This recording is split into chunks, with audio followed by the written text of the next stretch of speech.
For today's Danjoy update, babala ni Nanay Imelda, panindiganan kaya ni Papa Dan?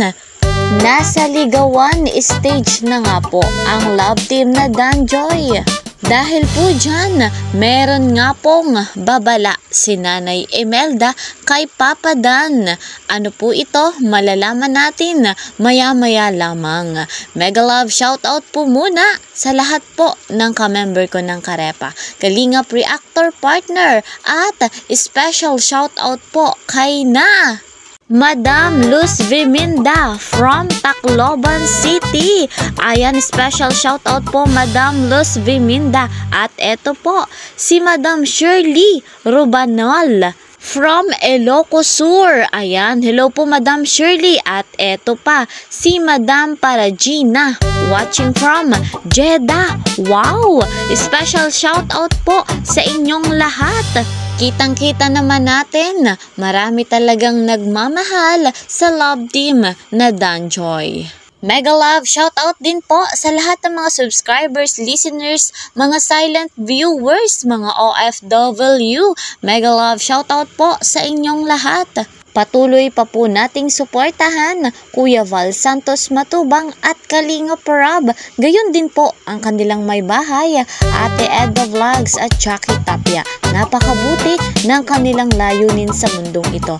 Kaya po lahat sila, tangkilikin natin ang kanilang vlogs. Malaking tulong iyon para mas marami pang malingap. Ako pong inyong lingkod, Kalingap Kiel. Patuloy po na naglalambing sa aking munting channel. Please po subscribe, like and share my videos. And don't forget to click the notification bell para lagi po kayong updated sa aking mga videos. Dito na nga po tayo mga kalingap sa ating topic. Ano nga po kaya yung babala ni Nanay Imelda? At kaya po kayang panindiganan ito ni Papa Dan? Sa panliligaw ni Kalingap Dan dito kay Diwata Joy ay nangangako siya na hindi niya po sasaktan.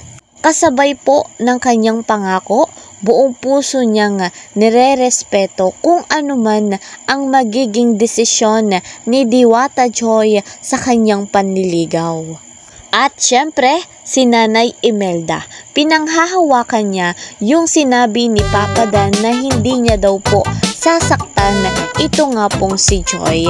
At eto ang babala ni Nanay Imelda, na sana'y makapagtapos ng pag-aaral si Joy, makamit ang pangarap sa buhay bago po ang kanilang kagustuhan. Batid naman po natin na very supportive si Nanay Imelda sa love team na Danjoy.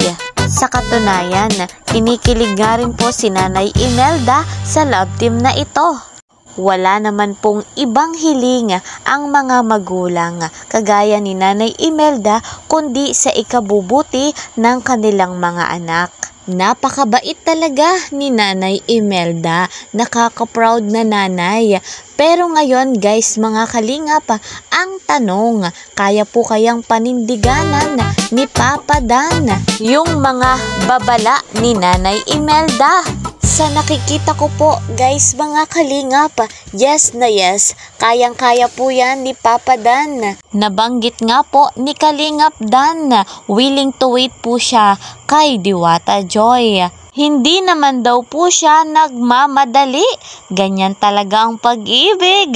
Talagang Danjoy walang iwanan. Ang swerte-swerte naman ni Joy sa kanyang Nanay Imelda sapagkat hindi siya pinababayaan pagdating sa kanyang love life.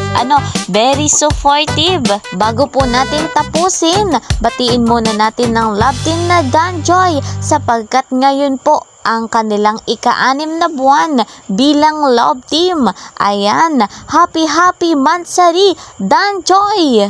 Forever love, walang iwanan. Hanggang dito na lamang po ang ating update patungkol nga po sa Danjoy. See you po sa next video. Ingat po kayo palagi.